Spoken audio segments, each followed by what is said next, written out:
কিছু জানতে পারলে উপনন্দ যে সদানন্দর বাছুরটা কোথায়? না নন্দরাজ,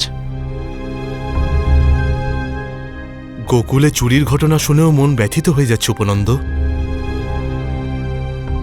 কাউকে চুরি করতে হচ্ছে, এমন কি খারাপ সময় এলো গোকুলে? ওরা সবাই এদিকে কেন আসছে? খোঁজ নাও। আমি দেখছি নন্দরাজ। বলুন, কি জন্য এসেছেন?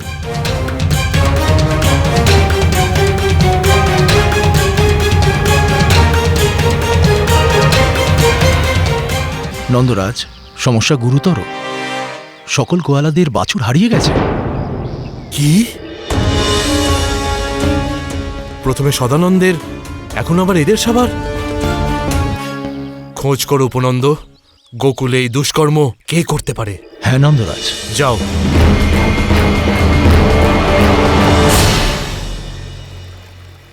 গোমাতা তো সংসারে সবচেয়ে পূজনীয়, তাকে চুরি করা তো বিরাট পাপ মাধব। আর তৃণাবর্ত এই কুকর্ম করলো শুধুমাত্র আপনাকে সম্মুখে আনার জন্য। হ্যাঁ রুক্মিণী, গো মাতাকে এরকম কষ্ট দিয়ে ও সব থেকে বড় দুঃসাহস দেখিয়েছে। আর দণ্ড তো ওর প্রাপ্যই ছিল। ওর এমন মনে হচ্ছিল যে এমন পাপ করে ও আমাকে ওর কাছে ডেকে নেবে। কিন্তু সত্যি তো এটাই যে আমিও এই মুহূর্তেরই অপেক্ষায় ছিলাম। কিন্তু মাধব, কিন্তু সে তো অতিরিক্ত ক্ষমতাশালী আর চতুর দৈত্য। ওর সম্মুখে যেতে আপনি ভয় পাননি মাধব? আমি তৃণাবর্তের বার্তা পেয়েছিলাম। ও সেই ধৃষ্টতা দেখিয়েছে যাতে আমার ধৈর্যের বাঁধ ভেঙে গেল। কিন্তু মা আমাকে কোথাও যেতেই দিচ্ছিলেন না। মা, আমি কেন যেতে পারবো না? তুমি কি আমাকে খেলতেও যেতে দেবে না? না না না, তুই যদি সহস্রবারও আমাকে জিজ্ঞেস করিস তবুও আমি তোকে হ্যাঁ বলবো না, বুঝেছিস তুই? কানু, তুই দেখছিস তো একের পর এক দৈত্যরা আক্রমণ করছে, তার উপরে গোকুলবাসীদের গাভীও চুরি হচ্ছে। দেখ কানু, গোকুল এখন সংকটের মুখে, আমি তোকে বাইরে যেতে দিতে পারি না। তুমি কি ভয় পাচ্ছ যে যে আমাকে কেউ তুলে নিয়ে যাবে? তোকে আমি বললাম তো একবার, আমি তোকে বাইরে যেতে দেব না। কানু, তুই আঙিনায় তো খেলতে পারিস, কত বড় আঙিনা আমাদের। দেখ, তুই একই কথা বারবার বলে আমায় কষ্ট দিস না, বুঝলি? তুমি কষ্ট পেও না মা, আমি আঙিনাতেই খেলবো। তাহলে একটু মাখন দাও। আমার কানু, তোকে মাখনের সাথে মিছরিও দেব, এক্ষুনি আনছি, ঠিক আছে? আপনিও তো বড় দুষ্টু মাধব। আপনি মায়ের কাছে আবার মিথ্যে বললেন যাতে উনি ভিতরে মাখন নিতে যান আর আপনি পালাতে পারেন। মিথ্যে? আমি কোথায় মিথ্যে বললাম? আমি তো সর্বদাই সত্য বলি। আর আমি মাকে সত্যই বলেছিলাম যে আমি ক্ষুধার্ত আর আমি মাখনই খেতে চাই। তার মানে আপনি বাইরে যাননি? কখনো নয় রুক্মিণী, বালকের গৃহ তো মায়ের মনেই থাকে। আর আমি তো মায়ের মনেই ছিলাম, বাইরে কখনো যাইনি। আমি হার মানলাম আপনার কাছে। আমিও ভুলে গিয়েছিলাম যে আমি কার সঙ্গে তর্ক করছি। আচ্ছা মাধব, এবার বলুন তো তারপর কি হলো?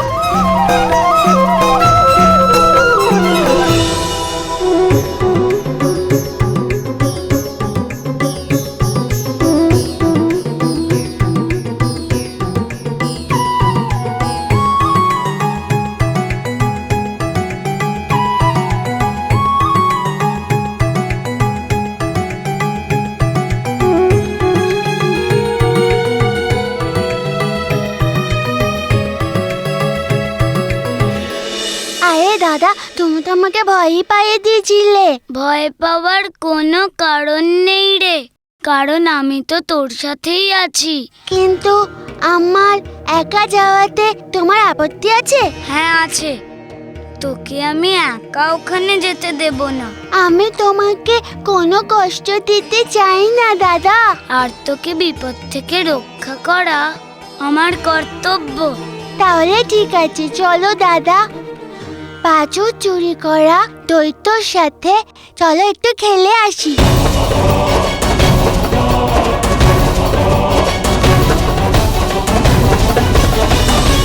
তৃণাবর্ত, দেখ আমি এসে গেছি। এবার গোকুলের বাছুরদের ছেড়ে দে।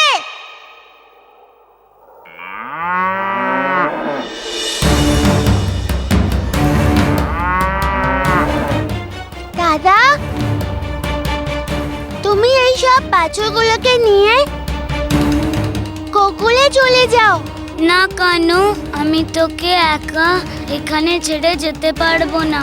তোমার কি তোমার অনুজের প্রতি একটুও বিশ্বাস নেই? তুমি আমাকে সাহায্য করতে চাও না?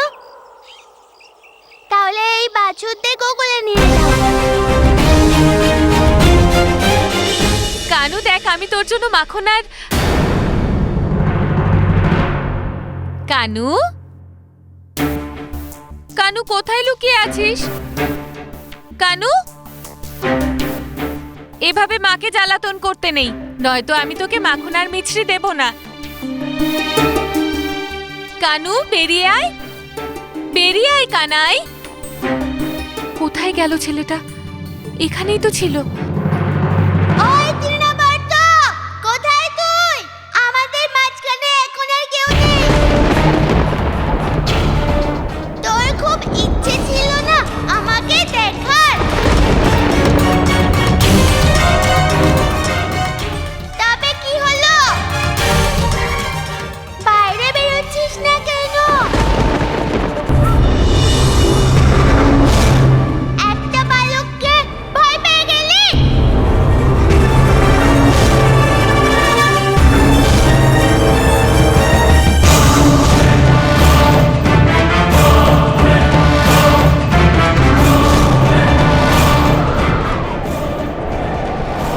হয়তো এবার গোকুল পাবে তোর বিনাশ দেখে।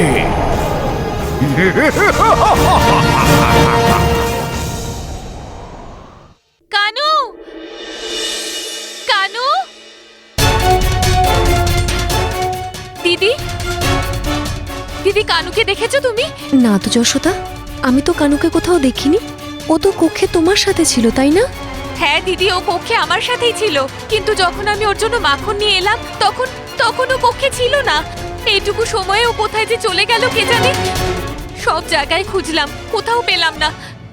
দিদি, আমি ওকে আজ বলেছিলাম আজ যেন ও বাড়ির বাইরে না বেরোয়। যদি আজ ও বাইরে বেরিয়ে থাকে, আমি আজকে ওকে ছাড়বো না। তুমিও না যশোদা অযথা চিন্তা করতে থাকো। হতে পারে ও বলরামের সাথে এখানেই কোথাও খেলছে।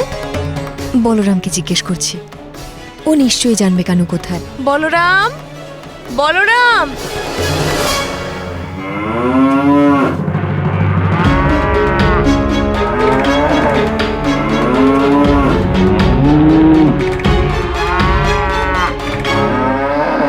আরে সুধানন্দ, ওই দেখ, বলরাম নিজের সাথে সব বাছুরগুলোকে নিয়ে চলে এসেছে। ধন্য বলরাম, তুমি আমাদের বাছুরগুলোকে এনে দিলে। বলরাম, তুই ঠিক আছিস বাবা?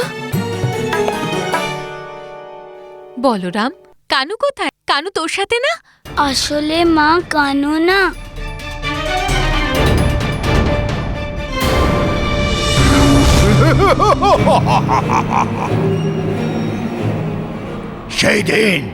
সেই দিন তো তুই ময়ূরের পালকের মায়ার সাহায্যে বেঁচে গিয়েছিলে, কিন্তু আজ নয়।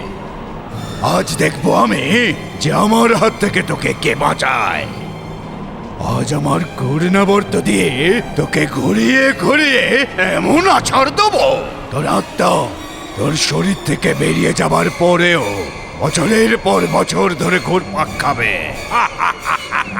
আজ আমি দেখবো তোকে কোন মায়া শক্তি বাঁচাতে পারে।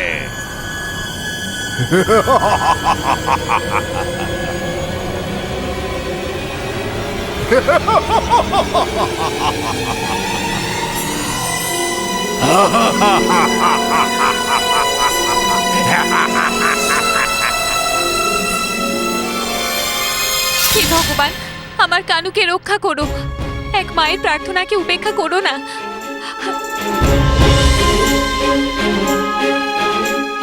আরে যশোদা সমস্ত গোকুলবাসীদের নিয়ে কোথায় যাচ্ছে? হে ঈশ্বর, নিশ্চয়ই কোনো নতুন বিপদ এসেছে। রক্ষা করুন প্রভু, রক্ষা করুন।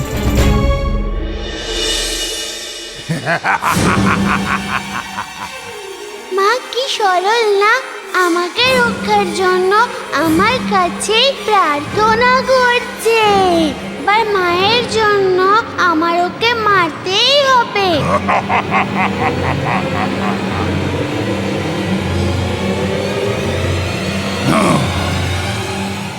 একে এই ছোট্ট বালক আমার বাঁধন ছিঁড়ে কি করে নিচে নামছে? আমার ঘূর্ণির শক্তির থেকে অধিক কি করেও শক্তিশালী হতে পারে? এই তো দেখছি মায়ার প্রয়োগ করছে। আরে না রে দৈত্য, হ্যাঁ? আমি তো হাওয়া উপভোগ করছি। এত আনন্দদায়ক ঘূর্ণিতে আগে কখনো বসিনি। জানো, এই মনোরম ঠান্ডা হাওয়াতে দাঁড়িয়ে থাকার আনন্দই আলাদা। বাহ বাহ! হাওয়ার আনন্দ? আমি আমার পুরো শক্তি তোর বিরুদ্ধে প্রয়োগ করেছি আর তোর আনন্দ হচ্ছে? আমি তো মহারাজ কংসকে আমন্ত্রণ জানিয়েছি, উনি যে কোনো মুহূর্তে এখানে আসবেন। যদি উনি আমার পরাজয় দেখতে পান তাহলে ওনাকে কি জবাব দেব? আমি হারতে পারি না। আমি আরো ভয়ঙ্কর ঘূর্ণি প্রয়োগ করব, আরো ভয়ঙ্কর ঘূর্ণাবর্ত। ত্রিলোকের এক নাথ, যার ভুজঙ্গ যে বিশাল, প্রহার করে করে সংহার পাবেন মায়া জাল, সর্বনাশ করতে এলো কোন মহাকাল। সেবক, আরো কতটা সময় লাগবে? 10 ক্রোশ মহারাজ। 10 ক্রোশ? আরে 10 ক্রোশ তো এক মুহূর্তেই পার হয়ে যাবে, তুমি বুঝতেও পারবে না। শুধু আমি আমার কালকে নিজের মৃত্যুর সাথে মিলিত হতে দেখতে পেলেই হলো। শুধু একবার আমার কাল মৃত্যু লোকে পৌঁছে যাক, তারপরেই তো আমি অমর হয়ে যাব। একজন ঈশ্বর, এই কংস। তখন সমস্ত দেবতারা আমার সামনে কাকতি মিনতি করবে, আমার ভয়ে ওরা কাঁপবে, আর আমি তখন জোরে জোরে অট্টহাস্য করব।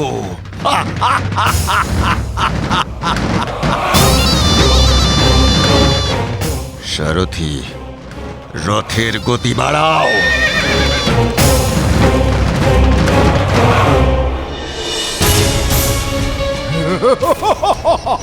আনন্দ পেলাম, খুব আনন্দ পেলাম।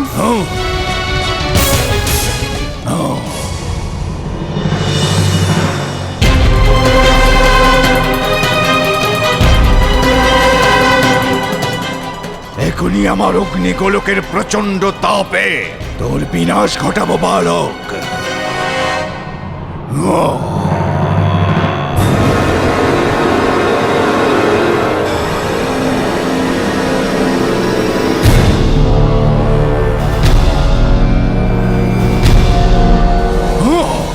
আমায় তুমি মারতে পারলে না, এবার আমি তোমায় নিয়ে খেলবো।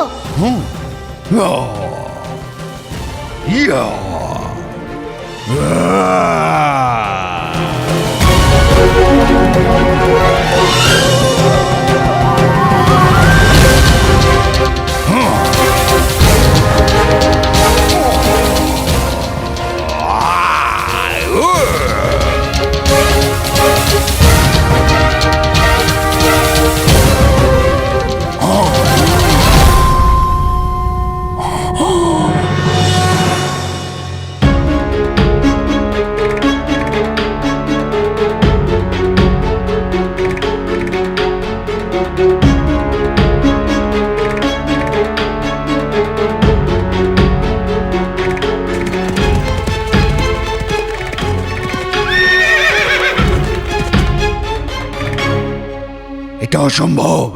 মায়া, তুই আমার সঙ্গে ছলনা করছিস। হ্যাঁ, না না, আমি তো তোমার সাথে খেলছি দৈত্য। কিন্তু এবার খেলা অনেক হলো, আমি সাবধান করে দিচ্ছি। ফিরে যা। তো তুই তৃণাবর্তকে সাবধান করছিস? আমি এখনই তোর বিনাশ করছি।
এবার কিন্তু বলবে না যে আমি সাবধান করিনি। কিন্তু তুমি তো আমার কথা শোনোই না।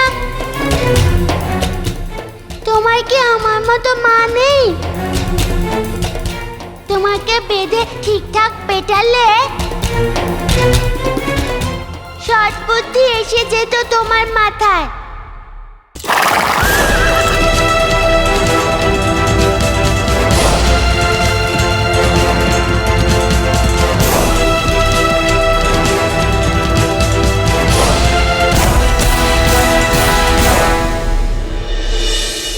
কার এত বড় দুঃসাহস যে কংসের রথের গতিরোধ করতে চায়?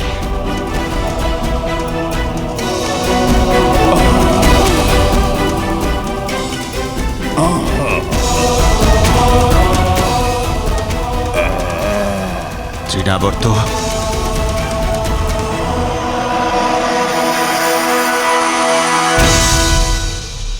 কানাই, কানাই! বলরাম, তুই সত্যি বলছিস তো? সত্যি করে বল, কানাই কি এখানে এসেছিল? আমি সত্যিই তো বলছি। তুই যদি সত্যি বলিস তাহলে কানু কোথায়?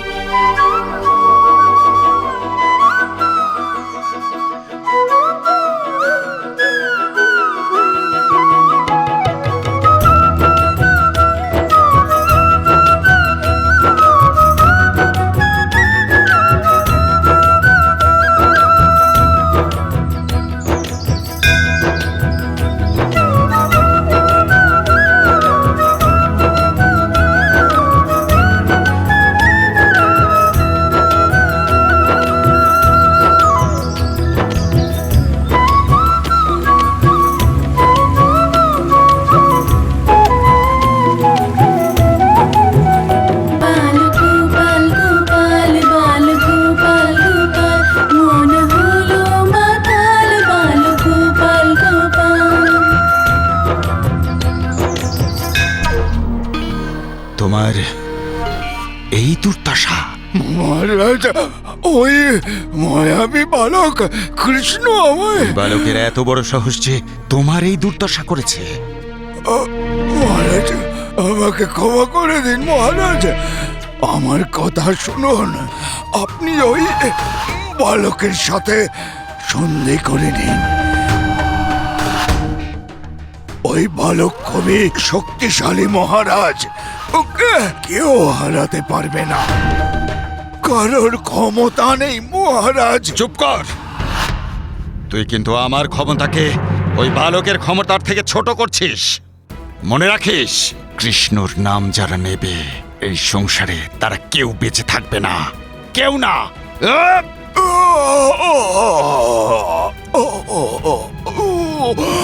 কৃষ্ণ,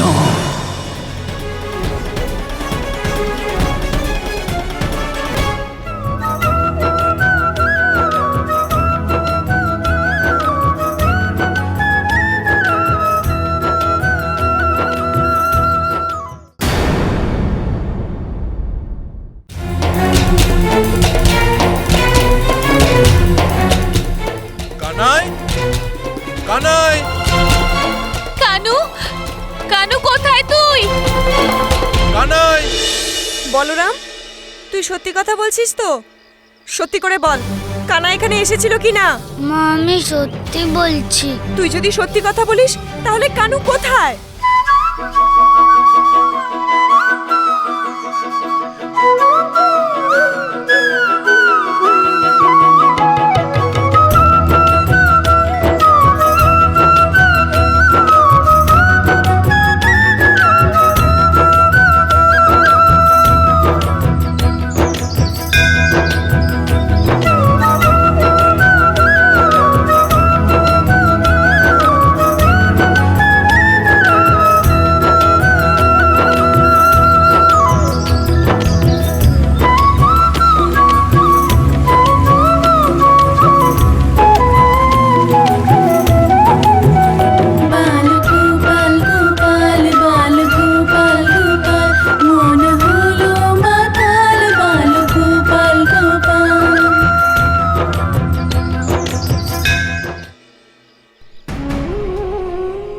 তুই উপরে কি করছিস?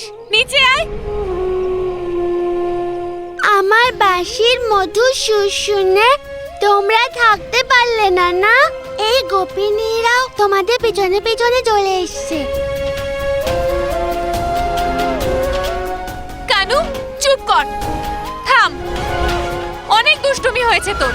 আয়, চুপচাপ নিচে নেমে আয়। কি মা, আমি তো খুব ছোট। বৃক্ষ থেকে নামার সময় যদি আমি পড়ে যাই, আমার তো উঁচুতে ভয় করে। আচ্ছা, যখন বৃক্ষে উঠলি তখন ভয় করলো না? এখন ভয়ের নামে ঢং করছিস তুই? আয়, চুপচাপ নিচে নেমে আয়, মিথ্যেবাদী। মিথ্যেবাদী বলো না, সত্যি বলছি, আমার খুব ভয় করে। মিথ্যেবাদী বলবো না তো কি বলবো তোকে? বাড়ি থেকে না বেরোবার প্রতিজ্ঞা কে করেছিল? তুই তো। প্রতিজ্ঞা ভাঙা মিথ্যে বলা সমানই তো হয়। বলরাম আমায় সবকিছু বলেছে, যে তুই কিভাবে দৈত্যের সাথে লড়াই করছিলিস। কানু, কেন এরকম করিস? তোর যদি কিছু হয়ে যেত তো? তুমি তো আমায় কুদৃষ্টি মোচন করো, এত আশীর্বাদ দাও, সারাদিন আমার জন্য প্রার্থনা করো, তাহলে কেউ আমার কি করবে? এটা তো দাদার অভ্যেস, দিদিকে সব সময় তাল করা। তুমি স্বয়ং বলো না, তুমি কি আমার আশেপাশে কোনো দৈত্য দেখতে পাচ্ছ? দাদা তো আমার নামে নালিশ করে খুব আনন্দ পায়। দাদার কথা বিশ্বাস করো না মা। ও মিথ্যে বলছে ছোট মা। আমি কেন মিথ্যে বলবো? কারণ সবাই তোমার থেকে আমাকে অধিক ভালোবাসে, তাই না? কানু, শীঘ্রই নিচে আয়, নয়তো আমি উপরে উঠে তোকে নিচে নামিয়ে আনবো। তুমি উপরে আসবে? হ্যাঁ, আমি উপরে উঠবো।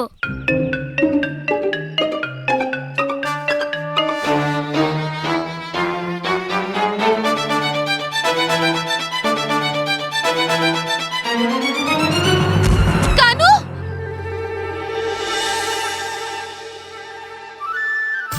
ছেড়ে দাও দাদা, আমি স্বয়ং নেমে এলাম। তোকে আর কখনো আমি সাহায্য করব না। চল দুজনে বাড়িতে, চল। মা, ছাড়ো না, লাগছে। দোষ তো কানু করেছে। আমার কান কেন ধরছো? আমি তো ওকে সাহায্য করছি। সাহায্য করছিস দেখতে পাচ্ছি, কিন্তু জানতে চাইছি যে দৈত্যটা কোথায়, বল। চল আগে বল ওই দৈত্য কে ছিল, নয়তো দুজনকেই কিন্তু আমি দণ্ড দেব।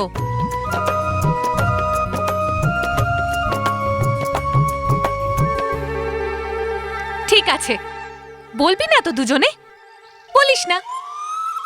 এখনই চল বাড়িতে, বাড়িতে নিয়ে গিয়ে তোদের মজা দেখাবো। চল।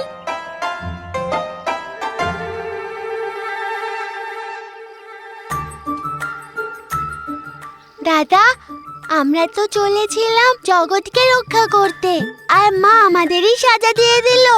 বেশি কথা বলিস না, আমাদের এই দুর্দশা তোর কারণেই হয়েছে। এখন দাঁড়িয়ে থাক এক পায়ের ওপর। তুমি হাসছো দাদা? তোমার লজ্জা করে না? সব কিছু তোমারই কারণে হয়েছে। আচ্ছা, আমার কারণে কি করে? কি প্রয়োজন ছিল ওই দানবের সাথে লড়াই করার? কি করতাম দাদা? ওই দুষ্টু দানবের ভয়ে মা আমাকে ঘর থেকে বেরোতেই দিচ্ছিল না। গোকুলের বাছুরদের উপর কেউ অত্যাচার করলে আমি সইতে পারি না। আমি ওই দুষ্টু দানবকে সঠিক জায়গায় পৌঁছে দিয়েছি। কোথায় পৌঁছে দিয়েছিস? কংস মামার কাছে। আমার মহা বলশালী দানব, মহা শক্তিশালী দানব একের পর এক ওই বালকের কাছে পরাস্ত হয়ে আমার সামনে এসে দাঁড়ায় এই দুর্দশায়। কিন্তু আমার এদের ওপর বিশ্বাস কখনোই ছিল না।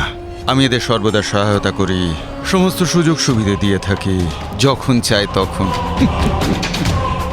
কিন্তু পরিণাম দেখো কি পরিণাম, শূন্য। সময়টা ভালো যাচ্ছে না, বুঝতে পারছি না যে আমার কি করা উচিত, কি করব আমি। কিন্তু এই সংসার সাক্ষী যে কংস স্বয়ং সময়ের গতিকে আটকে দিতে পারে, আর আমি আটকে দেখাবো। আমি স্বয়ং যাব গোকুলে, আর আমার কালকে আমি নিজে হাতে শেষ করে দেব। মহারাজ, আপনি কৃষ্ণের সম্মুখে যাবেন না। ওই ছোট বালক এত বড় দৈত্যকে কি করে হারাতে পারে? আর আমার এটা বিশ্বাস, ওই বালক বিষ্ণু, বিষ্ণু রূপী কৃষ্ণ। ও এটা চায় যে আপনি নিজে ওর সামনে যান, আর ও আপনাকে ওর মায়া জালে হারিয়ে দেয়। আর এটা মনে রাখবেন মহারাজ, যে গোকুল আর অন্য গ্রামবাসীরা শুধুমাত্র আপনার আতঙ্কে কর দিয়ে দেয়। সঠিক, সঠিক বলেছ তুমি। শাসন ভয়ের উপর চলে, শাসন কর দিয়ে চলে, শাসন শক্তি দিয়ে চলে। আর আমি তো নিজেই শাসক, তাই না?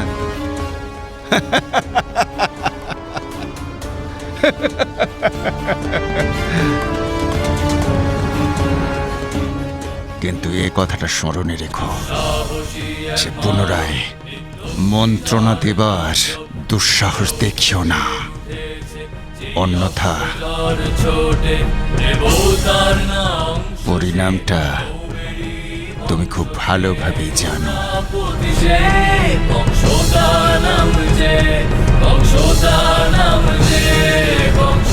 জানো নিশ্চয়ই।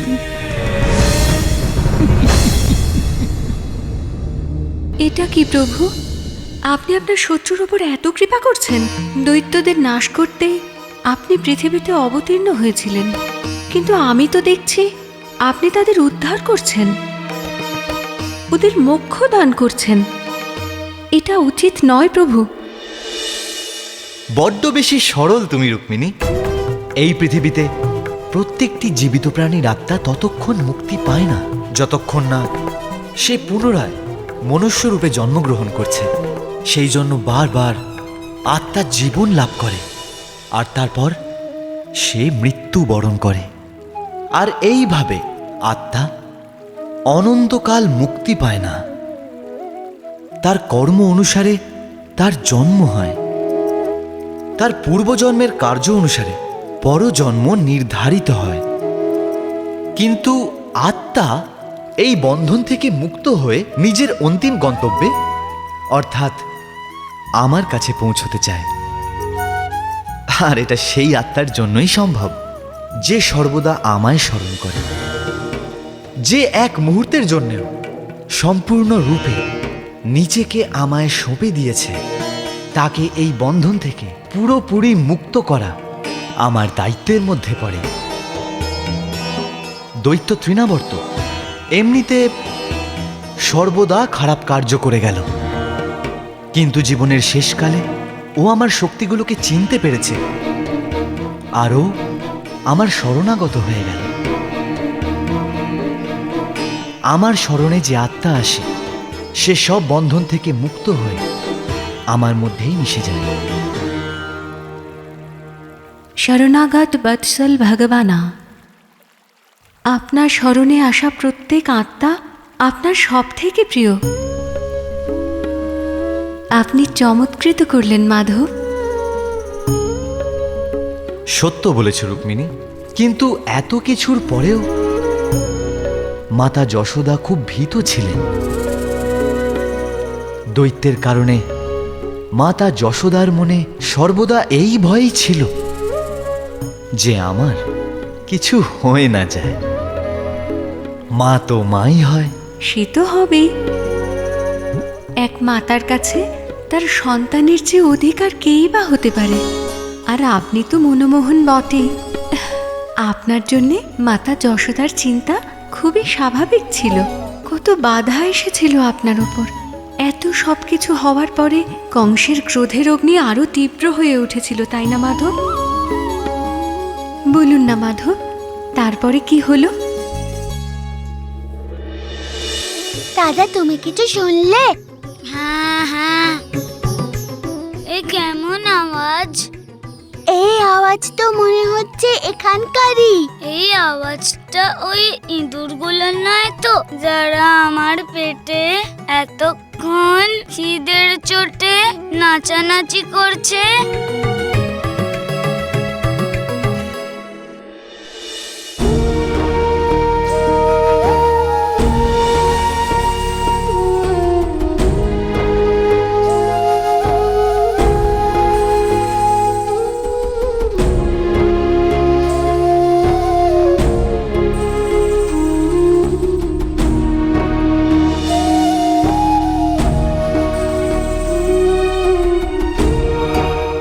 নিজের সন্তানের প্রতি এত কঠোরতা উচিত নয় যশোদা। দুজনেই তো এখনো ছোট, আর কানু তো কিছু বোঝেও না।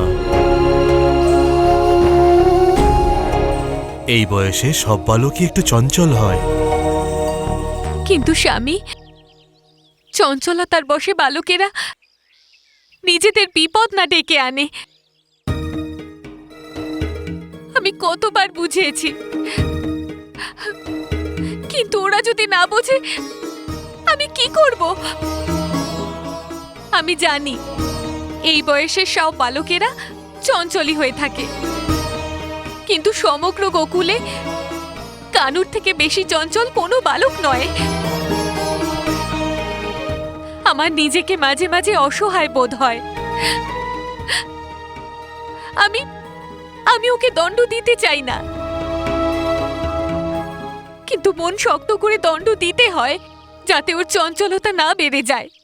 আপনি বলুন স্বামী, আমি কি করব?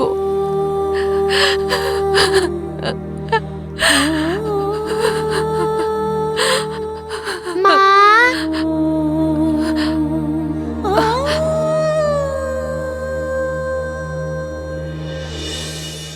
ক্ষমা করে দাও মা। আমি তোমাকে করা প্রতিজ্ঞা ভেঙেছি, তোমাকে কাঁদিয়েছি। কেঁদো না মা, তুমি কাঁদলে খুব কষ্ট হয় মা। আর আমি এরকম করব না। অশ্রু মোছো মা, আমাকে ক্ষমা করে দাও মা। না কানু,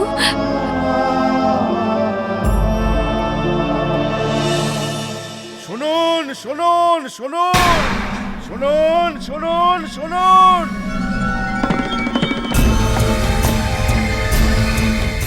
সকল গোকুলবাসীকে জানানো হচ্ছে যে মহারাজ কংসের আদেশ অনুসারে গোকুলবাসী রাজকোষের ধন সম্পত্তি ক্ষতি পূরণ করার জন্য 10% কর বেশি দেবে।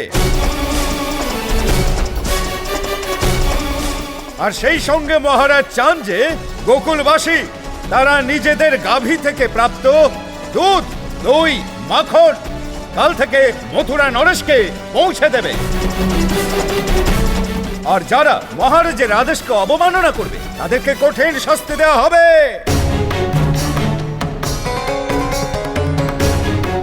শুনুন শুনুন শুনুন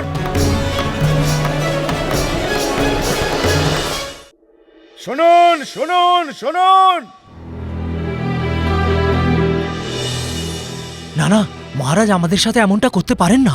আরে একে তো এত কর, তার উপর বাড়ির দই, দুধ, মাখন সবই মথুরায় পাঠিয়ে দিলে আমাদের কাছে থাকবেটা কি? আরে আমাদের সন্তান তো না খেতে পেয়ে মারা যাবে। একজন রাজার তার প্রজাদের খেয়াল রাখা উচিত, কিন্তু মহারাজ কংস আমাদের সর্বনাশ করতে চাইছেন। মহারাজ আসলে চান কি?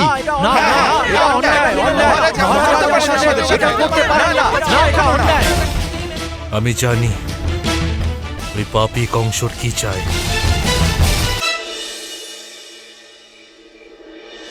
এ আপনি কি বলছেন নন্দরাজ? আপনি এভাবে গোকুল ছেড়ে যেতে পারেন না। তাহলে কি করব সৌমিত্র?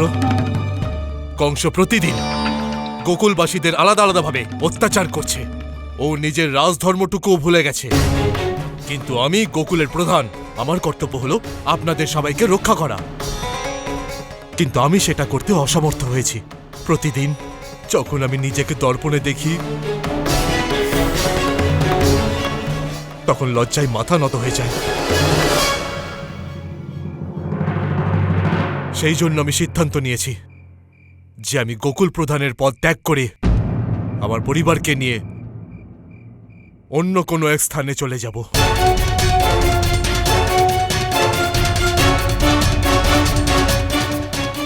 আমার অনুপস্থিতিতে উপনন্দ গোকুলের কার্যভার সামলাবে। নন্দরাজ, আমি সারা জীবন নতমস্তকে আপনার আদেশ পালন করে গেছি, কিন্তু আমি আপনার সেবক। যদি আপনি গোকুল ছেড়ে যান, তাহলে আমিও গোকুলকে ত্যাগ করতে বাধ্য হব। আপনাকে একা যেতে দেব না। বোঝার চেষ্টা করো উপনন্দ। আমরা সব বুঝতে পেরেছি। আমাদের সমস্যায় ফেলে আপনি পালিয়ে যেতে চান, যাতে নিজের পরিবারের সঙ্গে শান্তিতে থাকতে পারেন। কংস ভাবছে যে গোকুলে ওর কাল জন্মেছে, সেই জন্য এখানকার সব বালককেও মেরে ফেলতে চায়। আর আপনি আমাদের ছেড়ে নিজের সন্তানকে বাঁচাতে পালাচ্ছেন। সেই জন্য এখানকার সব বালককেও মেরে ফেলতে চায়। আর আপনি আমাদের ছেড়ে নিজের সন্তানকে বাঁচাতে পালাচ্ছেন। এ তুমি কি বলছো প্রবীর? তো কি হয়েছে? এত বছর মিথ্যে কেন বললেন যে গোকুলই আপনার পরিবার? আপনার বাড়িতে রান্না হলে গোকুলের সমস্ত বাড়িতে রান্না হয়। গোকুলের কারুর বাড়িতে কোনো সংকট হলে আপনার বাড়িতে উনুন জ্বলে না। কোনো গ্রামের নয়, আমাদের পরিবারের প্রধান আপনি। আমরা আপনাকে যেতে দিতে পারি না। হ্যাঁ নন্দরাজা, আমরা আপনাকে গোকুল ছেড়ে যেতে দেব না। এতদিন পর্যন্ত সবাই একসাথে সমস্ত বিপদের সামনে দাঁড়িয়েছি, এরপরেও তাই করব। যদি গোকুলের সব মানুষ যদি আপনার আপন লোক হয়, তাহলে আপনিও আমাদের আপন। আমরা আপনাকে এভাবে একা যেতে দেব না। বলো যশোদা রানী, তোমাদের কানু কি আমাদের কানু নয়?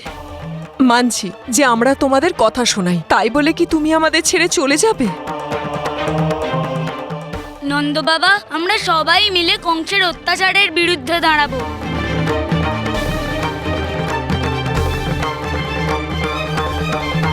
আপনারা সবাই আমাকে বাধ্য করলেন থেকে যাওয়ার জন্য। আমি গোকুল ত্যাগ করে যাব না, কিন্তু আমি ভাবছি যে এই সমস্যার সমাধান কি হতে পারে। আমার মনে হয় যে একজন ভালো প্রজা হিসেবে আমাদের সম্মান সহিত একবার কংসকে কর দেওয়া উচিত। কিন্তু তারপরেও যদি উনি আমাদের কথা না মানেন, তাহলে আমরা কঠোরভাবে তার বিরোধিতা করব। বলুন, আপনারা সবাই আমার সঙ্গে একমত?